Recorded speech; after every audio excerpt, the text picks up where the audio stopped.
आदाब साथियों, आप जानते हैं कि हम लोग हर रविवार को किसी न किसी एक विषय पे बात करते हैं। लाइव होना था लेकिन यहाँ जैमर की वजह से ये मुमकिन नहीं हो पा रहा है, इसलिए लेट हो रहा है और ये वीडियो बनाना पड़ रहा है। आज 76 कड़ी है, 76वीं बार हम लोग किसी न किसी विषय पे आज बात करने जा रहे हैं। और आज का जो विषय है वो ये है कि कैसे जो मध्यमार्गी पार्टियां हैं, यानी समाजवादी पार्टी, बसपा, आम आदमी पार्टी, इससे पहले जनता दल, इन लोगों ने कैसे आरएसएस और बीजेपी की राजनीति को मजबूत किया है। ये आज एक विषय है और इस पे बात करना बहुत जरूरी इसलिए है कि ये जो पैटर्न है ये कोई नई चीज नहीं है जो आज आम आदमी पार्टी कर रही है। जैसा कि आपने दिल्ली में देखा कि केजरीवाल जी के जो स्टैंड रहे हैं आरएसएस को लेकर के, वो आप सब लोग जानते हैं। तो ये कोई नई चीज नहीं है, इसकी निरंतरता आप ट्रेस कर सकते हैं, तो इस पे बात करना बहुत जरूरी है। देखिए, मोटे तौर पे इस देश में 3 राजनीतिक धाराएं रही हैं। एक रहा है आरएसएस का, दूसरा रहा है कांग्रेस का, और तीसरी एक धारा रही है जो अपने को मध्यमार्गी बताती है और वो कहती है कि वो मुद्दा बेस्ड राजनीति करते हैं। जैसे कभी आरक्षण का मसला आ गया, इस तरह के मुद्दों पे जो लोग राजनीति करते हैं उनका दावा होता है कि वो मुद्दा आधारित राजनीति करते हैं। और जैसे ही कोई कहता है कि वो मुद्दा आधारित राजनीति करते हैं तो फिर इसका मतलब ये होता है कि उसकी कोई वैचारिक प्रतिबद्धता नहीं होती है। जैसे आरएसएस की एक वैचारिक प्रतिबद्धता है, कांग्रेस पार्टी की एक वैचारिक प्रतिबद्धता है, इनके लक्ष्य, इनके कार्यक्रम सबको मालूम होते हैं। लेकिन जो मध्यमार्गी पार्टियां होती हैं और जो आगे चल के क्षेत्रीय दलों का रूप ली, फिर आगे जाकर के वो जातिगत राजनीति में तब्दील हो गई, उनकी कोई वैचारिक दिशा आप नहीं ट्रेस कर सकते। ये एक हिस्ट्री यहाँ पे रही है। इसको अगर हम थोड़ा सा पीछे और जाकर के देखें तो आप जानते हैं कि बिहार में एक आंदोलन हुआ था, उसको कहते हैं जयप्रकाश नारायण आंदोलन, जेपी आंदोलन उसको कहा जाता है। ये आंदोलन शुरू हुआ था बेसिकली गुजरात में, जहां एक हॉस्टल में मेस के दाम को लेकर के छात्रों में आक्रोश था, उन्होंने इस आंदोलन को चलाया। अब चूंकि कांग्रेस की सरकार के खिलाफ ये आंदोलन चल रहा था और एक तरह से वो दौर था जब आंदोलन बहुत होते थे, आंदोलन होने भी चाहिए, और खासतौर से फी हाइक को लेके, हॉस्टल के इश्यूज पे लेके हमेशा से आंदोलन होते रहे हैं और ये होने भी चाहिए, मैं इसका समर्थक हूँ। उस पूरे आंदोलन में लेकिन आरएसएस घुस गया और उसको एक सरकार के खिलाफ आंदोलन बनाया गया। इसमें भी कोई बुराई नहीं है, इसको नवनिर्माण आंदोलन का नाम दिया गया था। ठीक है, अगर आप गूगल पे जाके करेंगे गुजरात एजुकेशन, गुजरात नवनिर्माण आंदोलन ये करेंगे तो आपको चीजें उसमें काफी मिलेंगी और इसमें कोई दिक्कत भी नहीं है। वो अपोजिशन में थे, उनको हर मसले को राजनीतिक बनाना ये राजनीति में चलता है और होना भी चाहिए, हर पार्टी करती है। लेकिन दिक्कत ये थी कि ये आंदोलन गुजरात से शुरू हुआ, लेकिन उसका जो उसका फाइनल जो उसका लेग था, जो आखिरी जो उसका पड़ाव था, वो बन गया बिहार। और उस आंदोलन में जयप्रकाश नारायण जी के नेतृत्व में एक आंदोलन जो गुजरात से शुरू हुआ था वो बिहार में तक पहुंच गया, जबकि बिहार से उसका कोई सीधा कनेक्शन नहीं था। अब हम समझते हैं कि ये जो मध्यमार्गी राजनीति होती है कैसे काम करती है। तो ये गुजरात से आंदोलन निकल करके बिहार पहुंच गया, क्योंकि बिहार में उस समय जो मुख्यमंत्री थे कांग्रेस पार्टी के, उनका नाम मुसलमान नाम था, वो एक मुस्लिम नेता थे। और इसीलिए हम देखते हैं कि कहीं पर भी अगर कोई उसने, जैसे अभी जो एक फिल्म चल रही है, अभी जो फिल्म चल रही है जिसको लेके काफी विवाद है, शाहरुख खान का, आप देखिए तो फिल्म में कपड़े को लेके विवाद हो रहा है और विवाद के केंद्र में कौन है? शाहरुख खान है। ना तो दीपिका पादुकोण है, ना जो लोग फिल्म को बनाए हैं वो हैं, ना उसके प्रोड्यूसर हैं, ना उसके डायरेक्टर हैं, है ना। तो पूरा जो आक्रोश है, पूरा जो आक्रोश निर्मित करने की कोशिश की जा रही है वो शाहरुख खान के इर्द गिर्द की जा रही है। ठीक उसी तरह से उस समय पूरा आक्रोश कहीं और था, उसको लाया गया बिहार में, क्योंकि बिहार के मुख्यमंत्री का नाम था अब्दुल गफूर खान, जो एक स्वतंत्रता सेनानी थे, कांग्रेस पार्टी के बड़े नेता थे। वहां पे एक अलायंस हो गया समाजवादियों का और संघ के लोगों का। समाजवादी धारा जो एक तरह से बीच की धारा है, और लोहिया जी के जमाने से उनका कहना था कि वो समाजवाद के विचारधारा में यकीन रखते हैं, लेकिन वो बेसिकली मुद्दा आधारित राजनीति करते थे।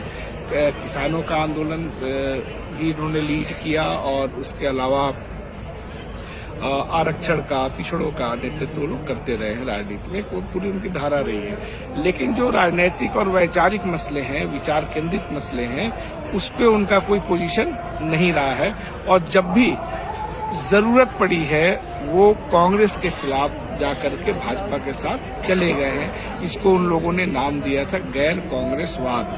ये जो लोहियावादी लोग हैं उनका एक बहुत लोकप्रिय एक उनका ये फ्रेज है, एक विचार का रूप उन्होंने इसको देने की कोशिश की।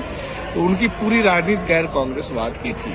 आरएसएस भी गैर कांग्रेस राजनीति का को सपोर्ट करता रहा, और इस तरीके से हमने देखा कि एक ऐसा अलायंस हो गया जिसमें क्षेत्रीय दल आप कह सकते हैं, या समाजवादी, या जो मध्यमार्गी धारा है, वो बीजेपी के साथ मिल जाती है।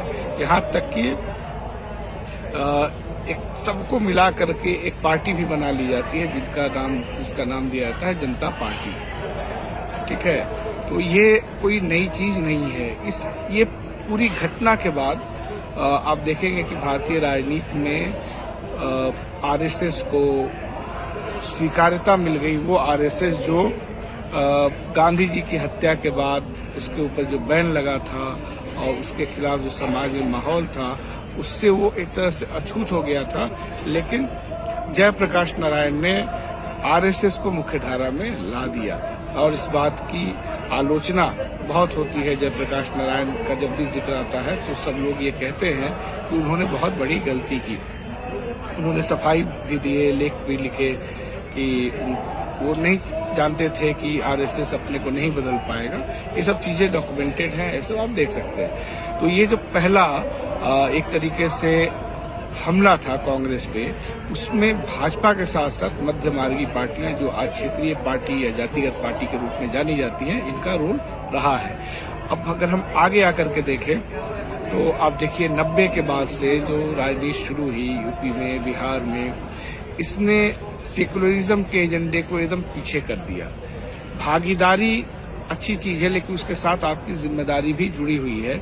अगर आपको भागीदारी एक फासिस्ट पार्टी देने की बात करे तो आप वहां नहीं जा सकते।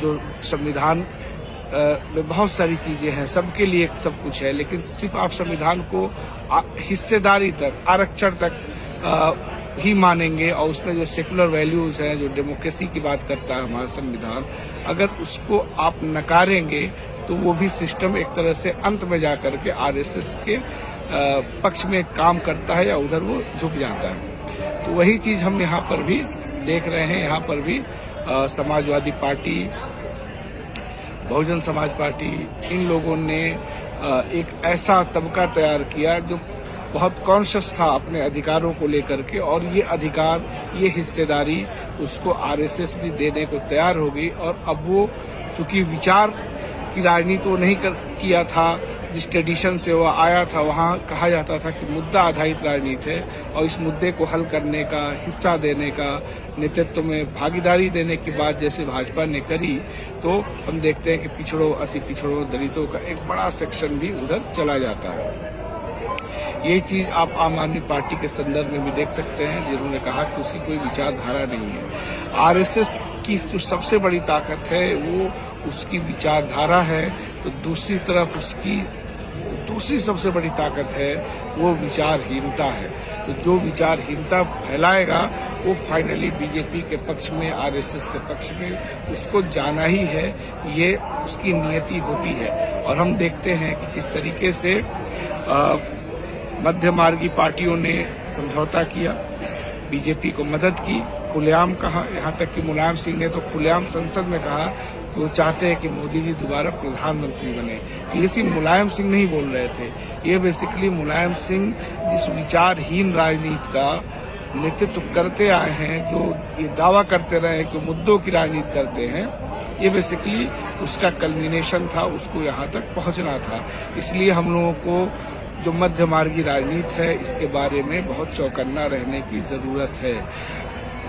जो जेपी आंदोलन था वो बहुत उसने डिस्टर्ब किया, यहाँ पे सेकुलर वैल्यूज को बहुत कमजोर किया। उसके बाद अगर हम देखते हैं तो वही प्रयोग वीपी सिंह के साथ भी किया गया और वीपी सिंह को भी आरएसएस का मदद मिला और उन्होंने बोफोर्स और भ्रष्टाचार के बहाने एक फिर से आरएसएस को, बीजेपी को मुख्य धारा में लाने का प्रयास किया। और ऐसे बहुत सारे डॉक्यूमेंट्स हैं, प्रमाण हैं, लोग हैं जिन्होंने ये देखा। इस बात जरूर कभी हम लोग करेंगे कि कैसे वीपी सिंह का चुनाव, कांशी राम जी का चुनाव, दोनों ही भारतीय जनता पार्टी के एक नेता के घर से संचालित हो रहा था 89 में, जब ये लोग इलाहाबाद से चुनाव लड़े थे। इस पे हम लोग कभी अलग से बात करेंगे।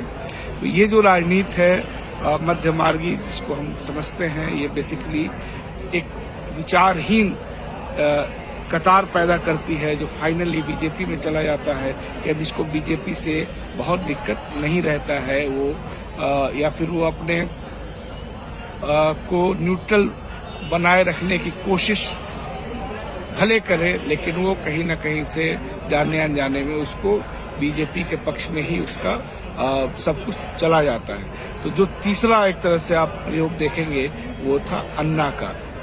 इसका हश्र क्या हुआ ये सब लोग जानते हैं, उससे किस पार्टी को फायदा हुआ। तो ये हमको इसलिए समझने की जरूरत है कि जब भी कोई ये कहे कि हम सिर्फ मुद्दा आधारित राजनीति करते हैं, हमारा किसी विचारधारा में यकीन नहीं है, न लेफ्ट में न राइट में, वो जाहिर सी बात है कि वो राइट विंग की राजनीति को मजबूत करता है।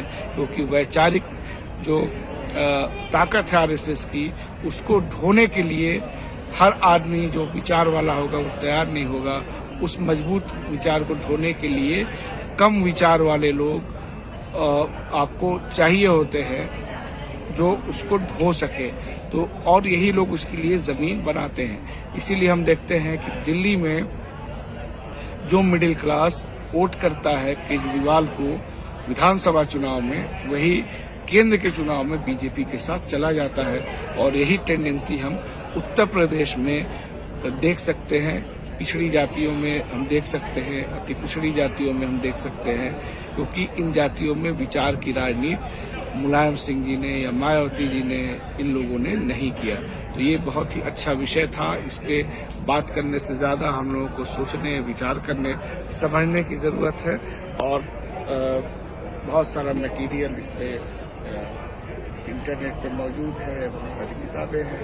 ये देखिए दोपहर का कैंप है। भारत जोड़ो यात्रा में जितने भी लोग हैं दोपहर को हम लोग इसी तरह सोते हैं और फिर 1-2 घंटे के आराम के बाद हम लोग आगे निकल जाते हैं। यही बातें आपसे कहनी थी।